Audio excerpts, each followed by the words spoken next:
6e et avant-dernière étape du Tour des Émirats Arabes Unis, 180 km à parcourir du côté de Dubaï, autour du site de l'exposition universelle 2020. Et un probable sprint massif après la victoire de Jasper Philipsen hier, son deuxième succès sur les routes émiraties. Verra-t-on le hat-trick du Belge de la formation Alpecin Félix? Attention au vent comme d'habitude et aux possibles chutes. Tadej Pogačar est en tête du classement général avec 4 petites secondes seulement d'avance sur Filippo Ganna, l'Italien d'Ineos Grenadier. Le départ est donc donné du site de l'Expo 2020 de Dubaï. Regardez l'architecture et les beautés de Dubaï avec une échappée 6 coureurs à l'avant dont le français Paul Lapera pour AG2R Citroën, Strakov, le porteur du maillot noir des sprints intermédiaires. Ils sont 3 Gazprom à l'avant, 2 coureurs de la Bardiani et c'est d'ailleurs 2 coureurs de Gazprom qui vont se disputer le sprint intermédiaire. C'est encore une fois Strakov qui domine ce classement échappé quasiment tous les jours, qui va prendre le meilleur sur son équipier Pavel Kochetkov. À 35 km de l'arrivée, l'échappée a toujours 1 minute 25 d'avance.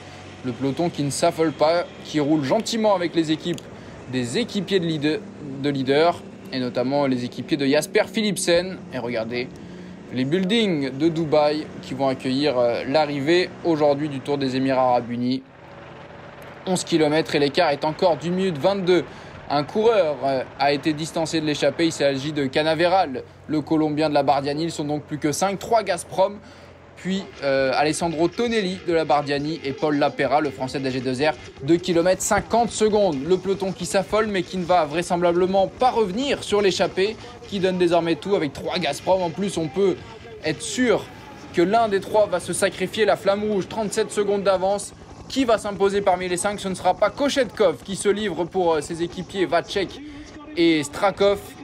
Ils sont donc 4 à pouvoir disputer le sprint avec notamment Paul Lapera qui a une petite pointe de vitesse. Le Normand de la formation AG2R qui va se battre face à Matthias Vacek. 2 coureurs prennent les devants. Vacek qui a l'air plus fort. Lapera bien calé dans la roue qui peut peut-être remonter. Mais non, le succès pour le Tchèque Matthias Vacek de la formation Gazprom qui devance Lapera et Strakov.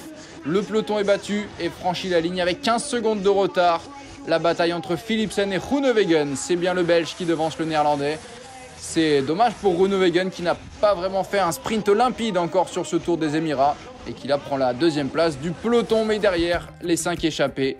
Victoire de Matthias Vacek et regardez, on revoit le gros travail de Kochetkov qui va prendre la 5e place et Vacek qui a pris le meilleur assez rapidement sur Lapera, le néo-professionnel normand qui est passé tout près de son premier succès chez les pros, qui plus est en World Tour.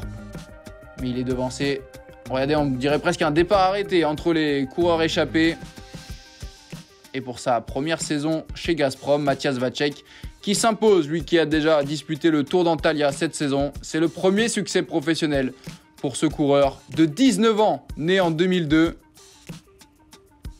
Le reste du classement avec Ackermann 8e, Rudy Barbier le français qui prend la 9e place.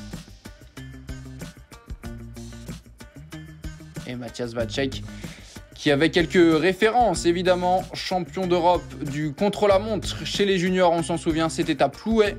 Il avait notamment battu des coureurs comme Juan Ayuso, 5e ce jour-là. Au classement général, peu de changements puisque Pogačar est toujours leader devant Ganna et Vlasov à 14 secondes. Ce sera forcément ce qu'il faut suivre demain pour la dernière étape du Tour des Émirats Arabes Unis qui emmènera les coureurs jusqu'au sommet de Djebel Afit, la dernière ascension de ce tour, de cette première épreuve World Tour de l'année. 148 km au programme, rien à signaler jusqu'au pied de Djebel Afit. Une montée assez délicate, 7% de moyenne, qui devra faire des différences. Est-ce que Pogačar pourra résister, pourra s'imposer? Sera-t-il attaqué? Est-ce que Filippo Ganna, impressionnant sur la montée de Djebel Jais il y a quelques jours, pourra accrocher le podium du classement général? Ce sera les questions auxquelles on attend des réponses demain sur Eurosport et JCN. En attendant, on vous laisse avec ces belles images de Dubaï.